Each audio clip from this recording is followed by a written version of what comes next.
સ્થાનિક સ્વરાજ્યની ચૂંટણીનું બ્યુગલ ફૂંકાયું. 26 એપ્રિલે મતદાન, 28મીએ મતગણતરી. આજથી આચારસંહિતાનો અમલ શરૂ. ગુજરાતમાં સ્થાનિક સ્વરાજ્યની ચૂંટણીનું બ્યુગલ ફૂંકાઈ ચૂક્યું છે. 26મી એપ્રિલે 15 નગરપાલિકા, 84 નગરપાલિકા, 33 જિલ્લા પંચાયત અને 260 તાલુકા પંચાયત માટે મતદાન યોજાશે.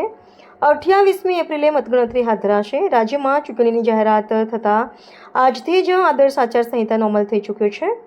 ફાઇનલ મતદાર યાદી સાથે જ ચૂંટણીની જાહેરાત થઈ શકે. રાજ્ય ચૂંટણી પંચ દ્વારા એસઆઈઆરની પ્રક્રિયા બાદ આજે ફાઇનલ મતદાર યાદી જાહેર થનાર છે. પંચ દ્વારા આજે સાંજે જ સ્થાનિક સ્વરાજ્યની સંસ્થાઓની ચૂંટણી તારીખની જાહેરાત કરી શકે છે. ચૂંટણી પંચે સાંજે 5 વાગ્યે પ્રેસ કોન્ફરન્સ બોલાવી છે, જેમાં સંપૂર્ણ કાર્યક્રમ જાહેર કરાઈ શકે છે. ચૂંટણી જાહેર થયાની તારીખ 1 એપ્રિલ, જાહેરનામા પ્રસિદ્ધની તારીખ 6 એપ્રિલ, ફોર્મ ભરવાની અંતિમ તારીખ 11 એપ્રિલ, ફોર્મ પરત ખેંચવાની અંતિમ તારીખ 13 એપ્રિલ, મતદાનની તારીખ 26 એપ્રિલ, પુનઃ મતદાન જરૂર પડે તો 27 એપ્રિલ, મતગણતરીની તારીખ 28 એપ્રિલ, ચૂંટણી પ્રક્રિયા પૂર્ણ કરવાની તારીખ 30 એપ્રિલ.